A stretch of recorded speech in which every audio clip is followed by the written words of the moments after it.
Good morning. It's Monday. Time is going so quickly. It's already January 24th, 2022. It's pretty cold this morning. I think we get down to maybe 30 below with the wind. Right now, probably around 15 below. So it's getting a little bit warmer, but we probably get the cold weather pretty much exactly like this for the rest of the week. So it's gonna be very interesting. Let me tell you, my car doesn't feel like it wants to go anywhere. The power steering is not really steering anywhere else. So you know how cold it gets. Even when you turn on the heat, right, in the car, it's just not warming up. So it's crazy. But anyways, just want to do a short video here. And by the way, if you happen to watch this video on YouTube, just so that you know, this is not the perfect quality of video because I'm just not that techy anymore. Unlike some people really do this as a full-time. I think I'm just doing this as far as for my intention, my purpose is to share information, right? So it's a very amateur, my personal sharing. So if you happen to watch this video on YouTube, just so that you know, if you want to connect with me, you can go back to my Facebook page, which is a community page, One Love, One Mind. I think it's One Love, One Mind Infinity. So if you do like facebook.com//One Love, One Mind Infinity, one word, you should be able to find me. So if you want to connect with me, just do it that way. I tend not to open up any comments. You know how you can turn off the comments. I tend to turn it off because I feel like if you don't like this video, skip it, right? So if you want to share some of your thoughts, or maybe you want to give me some feedback, I think it will be more appropriate if you want to reach out to me on Facebook or even on Ko-Fi. Okay, so on Ko-Fi, you can see it on my description on YouTube. I actually specifically give you a link to go to my Ko-Fi. So either way, you can reach out to me, or if you have questions pertaining to, for example, how to do energy healing, or what's my take on energy healing, things like that. It is fine. I'm open to any suggestions and private messages or even like email. And so when you're able to reach out to me through Facebook or Ko-Fi, it will be much easier. I feel like when it comes to spirituality, I see how the advantage of like open forum and let people to be able to share and put in some, suggestions. But sometimes I tend to see people who may feel like they need a little bit more privacy, because a lot of things happen to them. It's very personal, and sometimes we really don't want to feel so vulnerable in the public domain. So in this case, social platform, right? So I feel like it's more appropriate if you want to reach out to me, if you have some questions that you really don't know how to or what to do. Okay, try everything, read all kinds of books, try different approaches. It seems like you're not going anywhere, you feel like you're stuck, feel free to shoot me an email or reach out to me on Facebook. Okay, so other than that, why am I talking about this? Oh, okay, so this video, quick, I want to keep it short because I can keep going. That's not my intent. So here's an example of awareness. So I've been practicing breathing mindfulness practice. So by doing this practice, to make me realize that I'm becoming more aware of how my body feels, responses, everywhere else, also my thoughts, right? So the main thing is just to be aware of what is truly going on under the hood, meaning on the subconscious level, right? Look at my thoughts, my thought pattern. Where is that coming from? Why am I thinking and feeling just the way that I'm feeling right now, right? So I'll give you an example.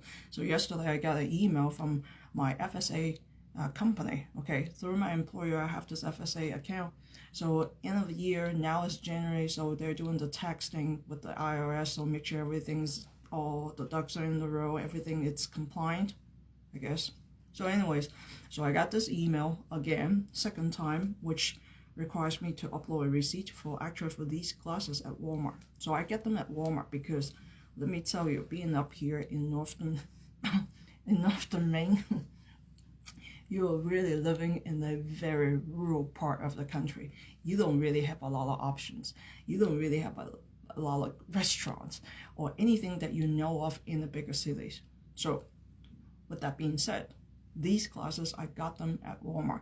So if you think about it, so my response, so this is my thought process. I'm like, WTF, I already upload my receipt, and actually before I upload the receipt, I call the FSA company to ask and verify that, hey, can I just submit the receipt? It's not the credit card receipt, but the itemized receipt that you always get at Walmart, even at Walgreens, right? So if you think about it, you go to these stores, they would tell you exactly what items.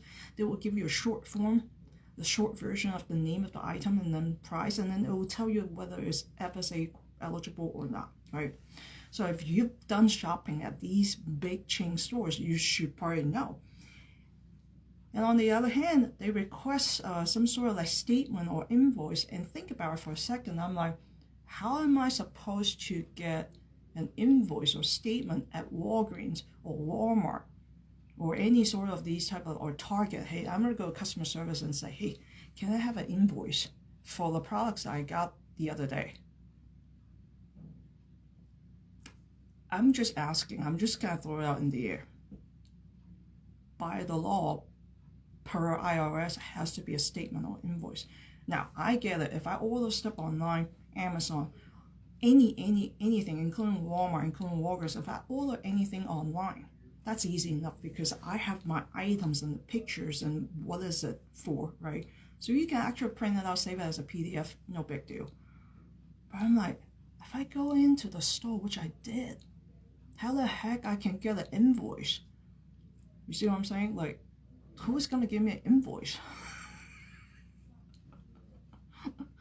But now it's kind of funny, but my first reaction was like, what the heck are they thinking? I asked them, they said, yes, the receipt is fine because it says prescription RX frame, which is for the glasses frame, and then the lens, the poly lens, right?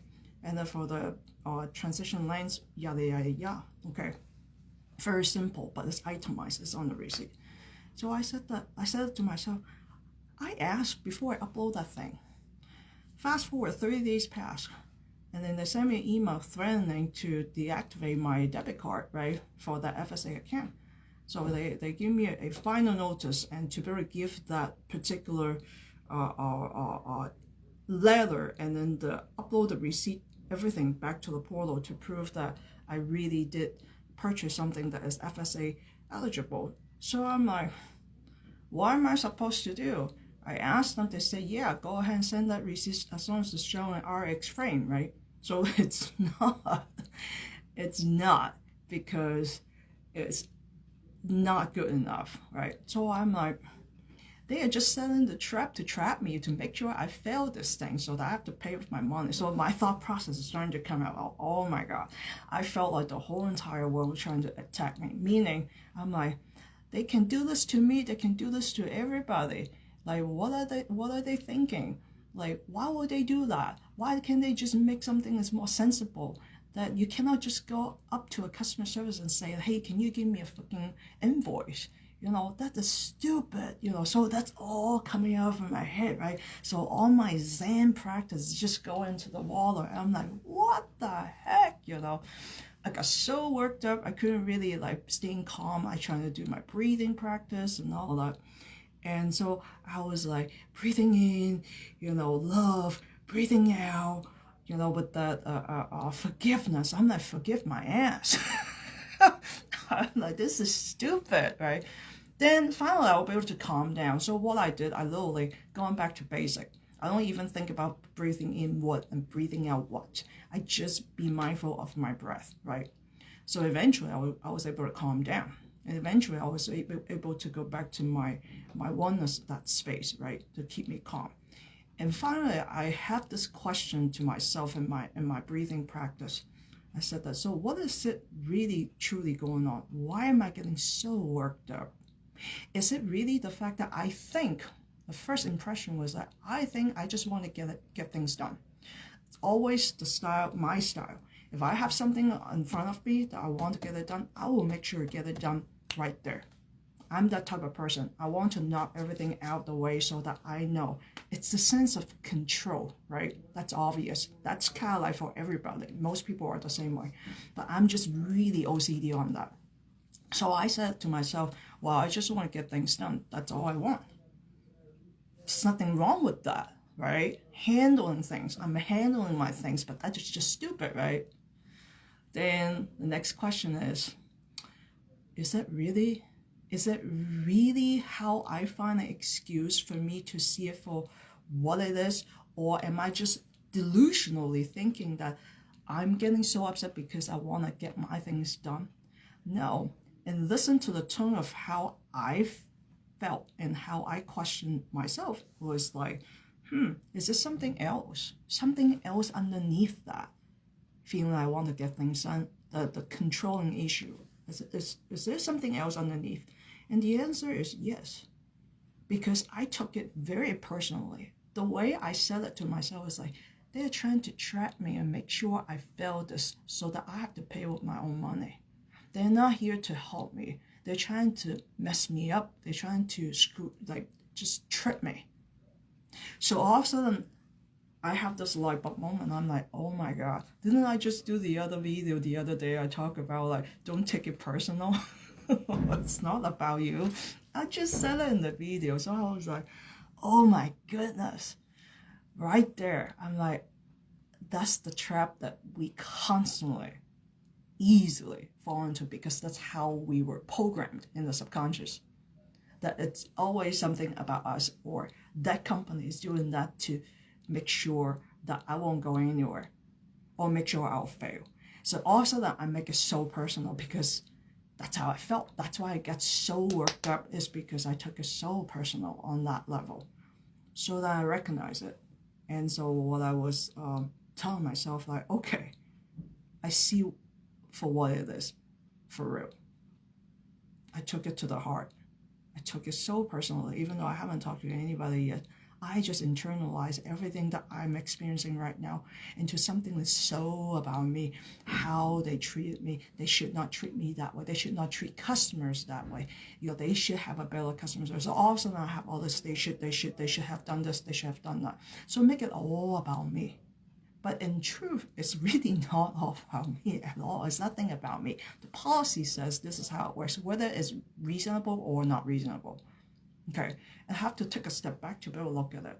And also to recognize all these rules and regulations is because somebody messed it up. So these companies also projecting their own collectively, what we call like fear, right? Fear of people trying to scam the system, not being honest. So they cannot take people's words for it. They cannot even take those receipts for it. They have to see something as black and white to make sure all this.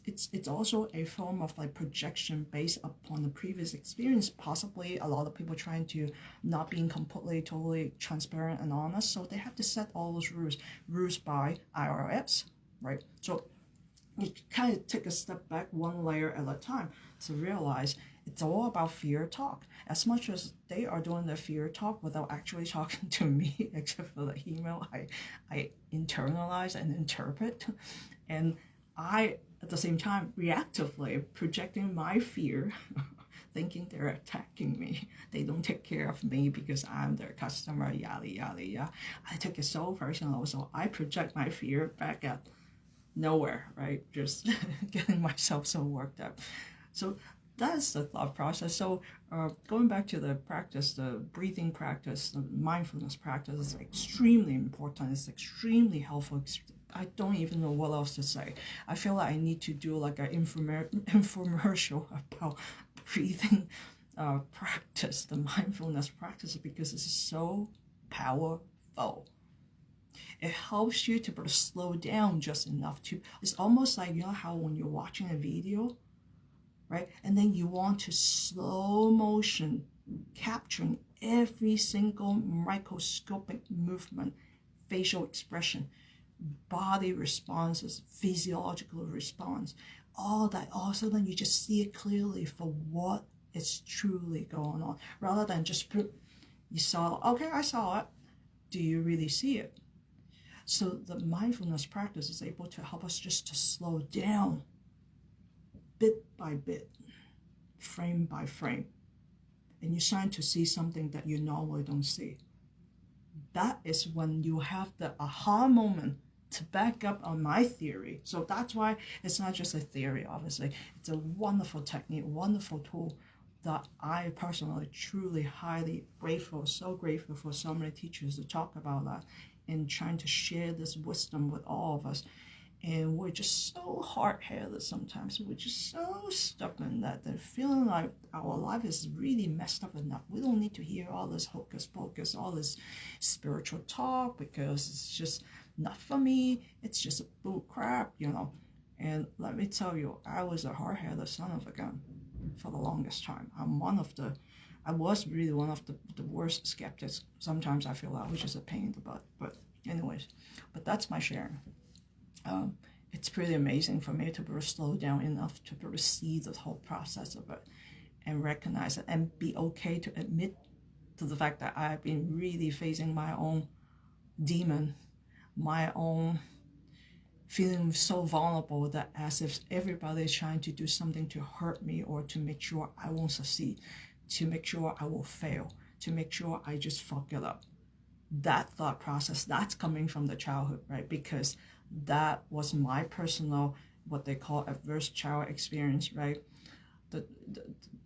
That really stemmed that kind of hard wiring in our subconscious mind without realizing that we have been operating exactly the way we did since day one, whatever happened to us, and how we internalize and see our own identity as if we are the target, that people don't give a crap about us. And so that you just have the frame of reference and that belief system stay there all the way through your whole entire life. So until we recognize what is truly going on, we won't be able to get through the healing process. So it is totally possible and doable to be able to change things around completely 360 degrees. But sometimes the baby steps, like breathing exercise, it's so important. It's eye-opening. I'm very humbled by this process myself, because I really did take it so freaking personal, as if I want to beat the shit out of somebody. I hope for this one stupid email. But anyhow, have a wonderful day. Until next time. Bye.